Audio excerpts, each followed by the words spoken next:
My necessaries are embarked. Farewell.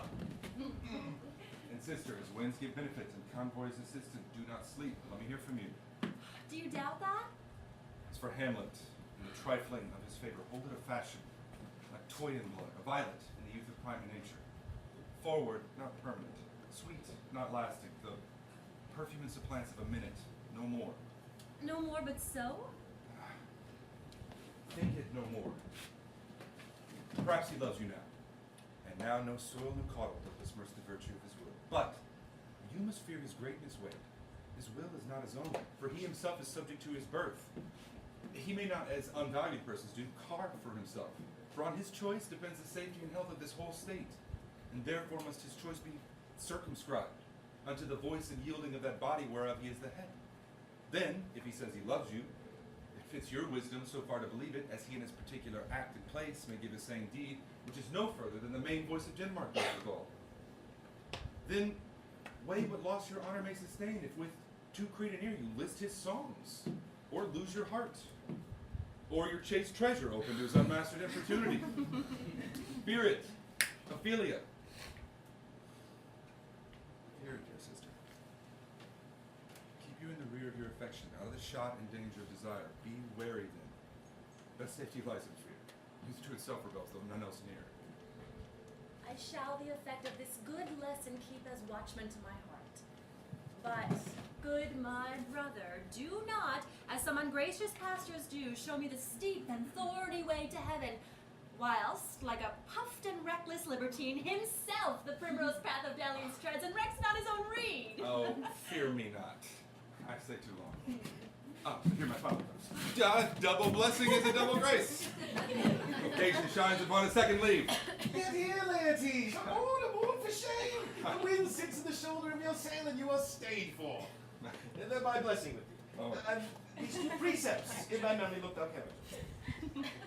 Give thy thought no tongue, nor any unproportioned thought his act. Be thou familiar, but by no means vulgar. The friends thou hast, their adoption try, grapple them unto thy soul with hoops of steel, but do not dull thy palm with entertainment of each new hatched and unfledged comrade.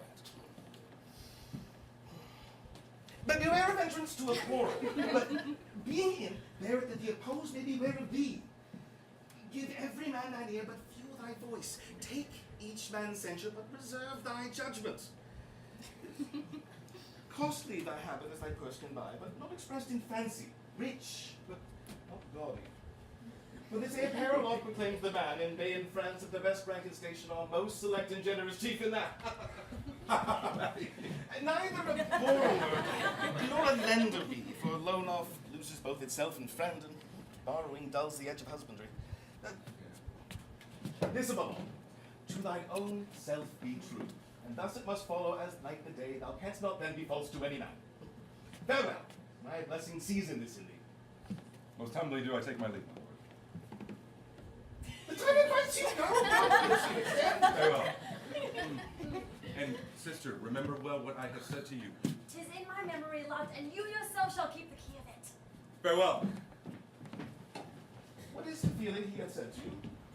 So please you, something touching the Lord Hamlet. Very well bethought. 'Tis told me he hath very oft of late given private time to you, and you yourself have been of your audience most free and bounteous. If it be so, and so 'tis put on me, and that in way of caution I must tell you, you do not understand yourself so well as behooves my daughter and your honor. What is between you? Give me up the truth. He hath, my lord, of late made many tenders of his affection to me. Affection? Pooh. You speak like a green girl, unsifted in such perilous circumstance. Do you believe his tenders, as you call them? I do not know, my lord, what I should think. Mary, I'll teach you. Think yourself a baby that you take these tenders for true pay, which are not sterling. Tender yourself more dearly, or, ruin the phrase, I tender myself a fool. My lord, he hath importuned me with love in honorable fashion, A fashion you may call it, go to.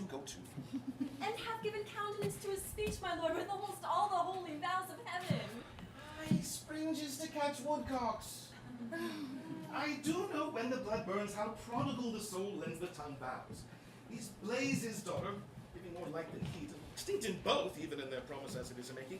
You must not take for fire. And if you, Ophelia, do not believe his vows, for they are brokers. Well, not of the dye that their investments show, but mere implorers of unholy suits, breathing like sanctified and pious bonds, the better to beguile. This is for all.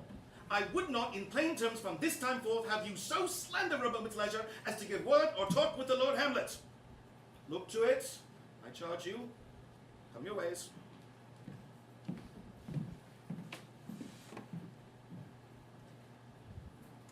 I shall obey, my lord.